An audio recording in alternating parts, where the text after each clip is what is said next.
Hey folks, Chef Jesse here. How's everybody doing? Well, I spoke to you about 5 hours ago, right? That I was cooking. I was putting my pork shoulder in the oven. So it's been 5 hours already, and it looks like it's done. Right now, I just raised up the heat so I can get the skin nice and crunchy, what they call a cuerito. So you gotta have that nice cuerito in there, nice and crunchy. So the oven right now is set to 500 degrees. I cooked the roast pork for 5 hours at 350. Now I raised it to 500 because I want the skin to get nice and crispy. Because it's what makes the dinner. So you gotta have the little piece of skin there, hard, nice and. So it's gonna be in there 500 for about a half hour or more until it gets crunchy. I'm gonna start making some plantain chips, some homemade plantain chips that we're gonna have as a side with these sandwiches, and I'll show you right now when I find the plantains. But I'm going to show you how to make them. They're very simple. Hey, look at that up here. This is a plantain, okay? No crazy thoughts. I'm going to show you how to peel these if you don't know how to peel them. And I'm going to show you I have this gadget here, kitchen gadget of many ones I have that Gilbert's bought me. This is going to slice them real thin, and it's just going to be just like those plantain chips you buy in the store in bags. But these are going to be homemade, and we're going to have these with garlic, fresh crushed garlic, and these plantain chips, deep fried. They're wonderful. They're wonderful, wonderful. So anyway, folks, stay with me because I'll be right back. Okay, we're back. So let me show you basically how I do this, and you'll see. This gadget, I don't know. You can probably find it on Amazon. I've had it for a while. It's a good. I only use it for a couple of things, but it's for the plantain chips. I love this gadget. So let's switch the camera down like this, like so, and you're gonna see me doing this, okay? So do you see that? Okay, so I'm gonna take the plantain. Okay, the plantain, for those who don't know what a plantain is, called plátano. It's I guess it's related to the banana, but you can't eat it ripe. You can't eat it. It's green. You can fry it when it's green, and eat it with. I like to eat it with garlic. And when it gets ripened, it turns yellow, and it's called, they're called maduros, and they get sweet as they ripen. So these are green ones, and then they have yellow ones. Okay, so just in case you don't know that, many people out there might not know. Okay, so I'm gonna cut the tips off. I like to cut the tips off. Some people might, I don't know. Okay, what I do, I'm gonna make a slit here, not all the way through, just the skin. Okay. If you have problems peeling these things, you can run them under hot water, or I hope you are. But usually, I don't have problems peeling them. So I'm taking a knife that's dull. This thing is like a butter knife. It doesn't cut anymore. And I'm opening it up, okay? And once I get that open, I can start peeling with my fingers, see? And I start, as you can see, and sometimes if it's cold, right, fresh out of the refrigerator, it won't peel that easy. So you might want to bring them to room temperature. And there you go. But it looks like it's peeling. And it takes a little work, but it gets there, okay? And I always try to peel the whole thing off in one shot. And I think it might work today, I don't know. Okay, so we lost a little piece there. So, but this is, there it goes. There goes the plantain, okay? There it goes, complete. Okay? What I do, I wash it off of it, and I bring over this gadget. This gadget is, you gotta be careful because this is sharp. And what I do, I just take it and I start making it into slices, okay? Like that. You see how flat it went? So you just hold the tip, just hold the bottom. Be careful that you don't break it in half.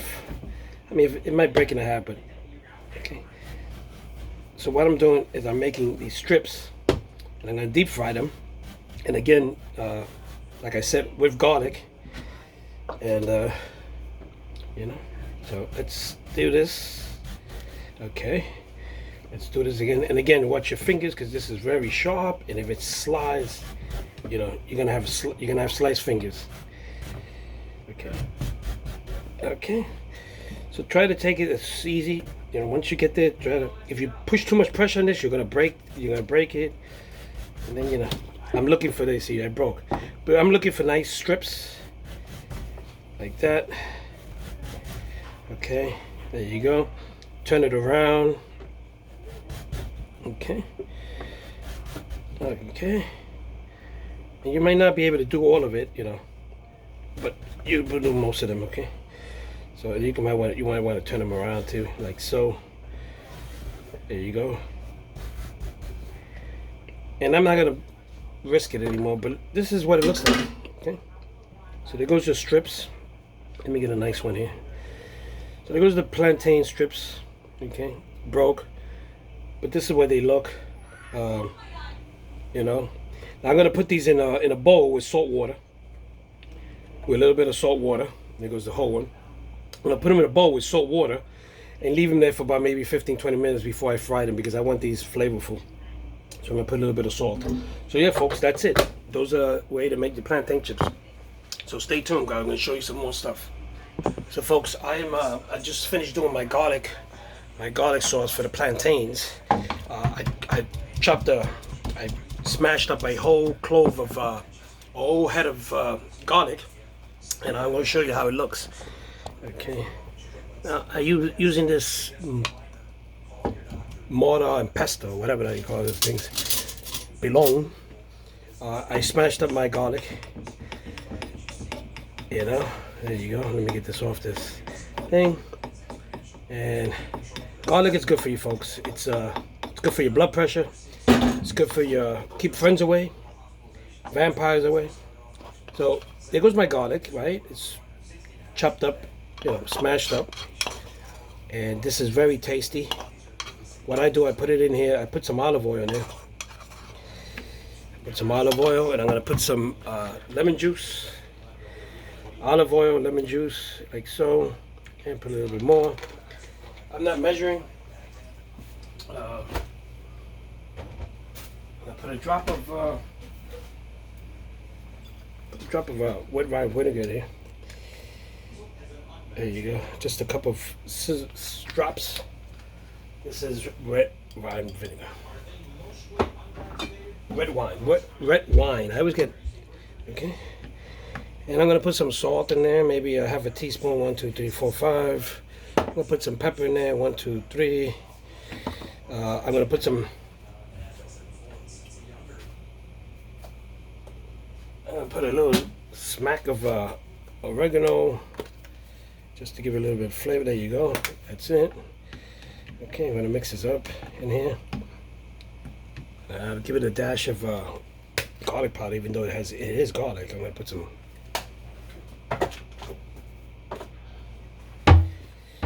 And I'm gonna put some more oil in there because it's kind of heavy. So maybe about another teaspoon. There you go. Tablespoon. Okay. And this is very flavorful, folks. This is what's gonna go onto the plantain, and you can put some on the meat also as well. And this is very flavorful. Very flavorful. Okay. So now I'm gonna start doing my. I'm gonna put this to the side. And I'm going to start doing my plantains, and you're going to see how I do that in just a few minutes. Hey folks, I'm back. So, the moment we've been all waiting for. How does this roast pork shoulder look like? And it's been in there since 12 o'clock, cooking at 350, and then I raised it up to 500 so the skin can get nice and crispy, and it just did. And this is amazing. It smells amazing in this house, and it's hot as hell also. So I'm going to take it out of the oven, so stay with me. So we're going to open it. I don't know if you can see the oven. You probably won't be able to see it. But we're going to bring it out right now. You're going to see it. Oh, yeah. Oh, yeah. There you go. Look at this, folks. Look at this. Can you believe that? Look how it looks. Look at sizzling. Sizzling. Can you smell it? So we're going to put that there. We're going to let that cool off a bit.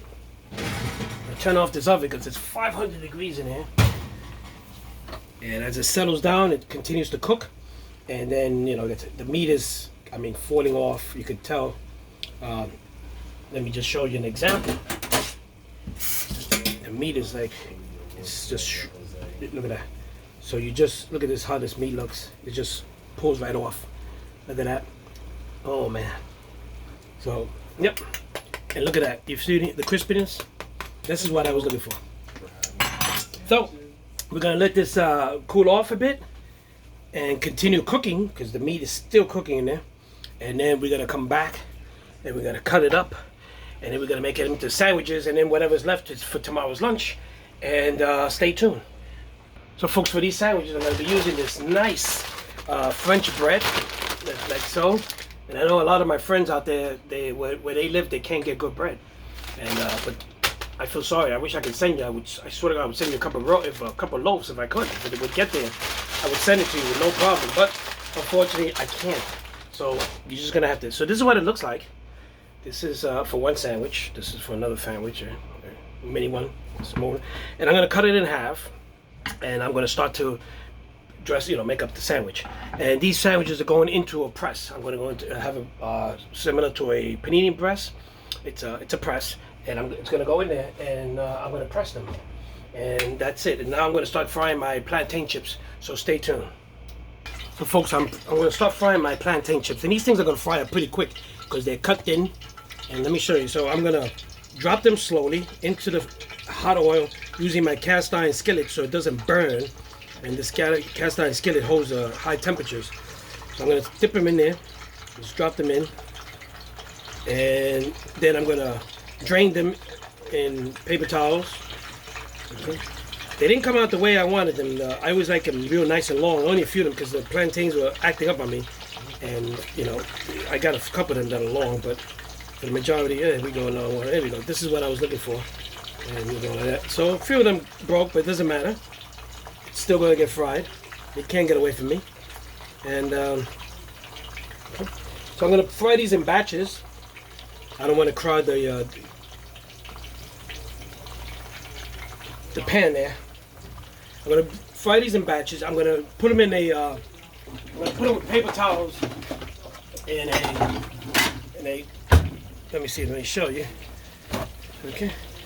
I'm gonna do this, and I'm gonna let them in there, and I'm gonna drain them in there, and that's it. So stay tuned. Look how nice they're crispy already. They're starting to look all nice and crispy already. So I'm gonna, like I said, I'm gonna put another batch in, and then these you can eat cold because they're like chips. So it doesn't matter. You can put them in there, and you can eat them cold. But these garlic is gonna go in there. So stay tuned.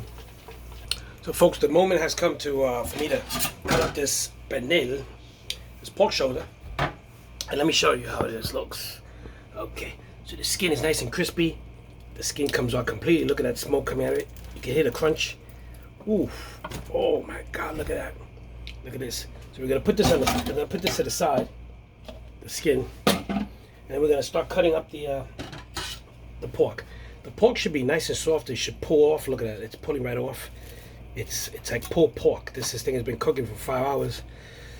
It just comes right off. So I'm not even using the knife. It just pulls right off the meat. Look at that. Look at that meat. It just pulls right off. Look at that. Okay, right off the bone.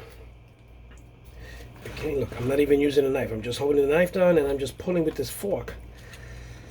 Pulling the meat. Okay, and the meat looks juicy. It definitely looks juicy, and it definitely is tasty. Okay, so I'm just gonna put some of this meat out so that I can start making the sandwiches. And I'll cut up the rest, whatever's left, for tomorrow if we want. I don't know, but we do have plenty of meat here. Okay, and some people telling me, "Oh, you make a whole roast pork, look right off the bone." Make pernil sandwiches? Yes, I do. Look at the bone. Look how bone. Look at this bone. It's amazing. The meat came right off the bone. Look at that. Look at that. Right off the bone. Nothing. It's amazing. It is amazing. Right off the bone, and right before your very eyes. I mean, I didn't make this up. Look at it. I'm pulling this off. I'm pulling the meat right off. And let me lift this up. Look, the bone right there. The bone broke. Look at that. The bone snapped in half. So wow, look at that. Tell me this is not tender. This meat. Look at this. There's not a lot of meat. It looked like a big pernil, but it's not really. Which is good. Like because I don't want to waste. But look at this. Look at this bone. Look at this bone. Have you ever seen a bone like this? Just right off the bone. Right off the bone. It's amazing. This is amazing, folks. It really is. So you can see it. Look at that. Look at my plantain chips that are fried and ready to go. Yep, folks. So, folks, I'm going to start putting the sandwich together. I don't know if there must be a specific way to put it together, but I think that it's all going to the same place, right? It's going into your mouth, down your stomach. But I'm going to put this together the way I put it together, so stay tuned. So I'm going to be putting in the bottom of the bread. I'm going to be putting in my Swiss cheese. Okay, the Swiss cheese like so. Okay, look at that. Then I'm going to be putting in my ham. I'm going to drizzle the ham.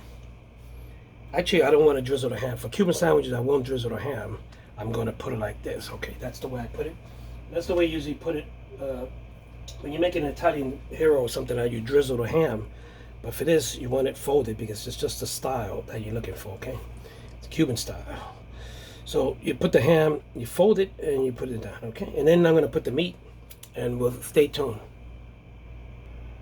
So I'm going to put pickles on it because that's what Cuban sandwiches have. Pickle, okay? Let me get a thin slice here because I like a thin slice. We're going to put this, okay? So we're going to put that. Then I'm going to put the meat in, okay? So let's put some meat, this roast pork in here. Like this. Look at that. It's just falling off the bone. It's just shredded. It's like pulled pork. I'm telling you. Okay, look at that. It's like pulled pork. Look at that. Oh man, this is delicious. I cooked this for like 5 hours. Okay. Now I'm gonna put some mustard on this because Gilbert likes mustard. And traditional Cuban sandwiches have mustard. And I am going to then put this on the press. I have a panini press or press in general, and I am going to start to press this. And you'll be right back. I'll be right back and show you that. Okay, folks, so dinner is done. It's at the table already because you know everything looks great at the table. This thing is amazing. The sandwiches look amazing. They smell. The house smells like all this food. And it looks great. So let me just flip this around and then we're gonna show you. There goes the finished product. So there goes your Cuban sandwich. There's a piece of the skin on top there, the cuerito. Let's take a picture of this. This is amazing. The roast pork turned out amazing. It fell off the bone. Okay. So, yep. So this is it. That's what it looks like. We got some garlic in here that I can never open up because I'm away. Let's see, I don't want this stuff splattered all over the place. But anyway, believe me, there's garlic in there. And this garlic sauce is going to go on the plantain. So, yep. So folks, I know I could not leave without the suspense of the cuerito. So let's see how crunchy it is. Amazing. Amazing. This is the best part of the pork. Unhealthy, but good stuff. My plantain chips, nice and crusty.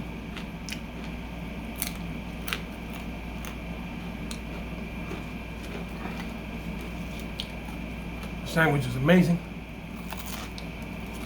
Crunchy. And there you got it, folks. Now I can say good night. Enjoy your Saturday night. Stay safe. I'll see you guys tomorrow with another surprise. Stay safe. Good night. Love you guys. Really do.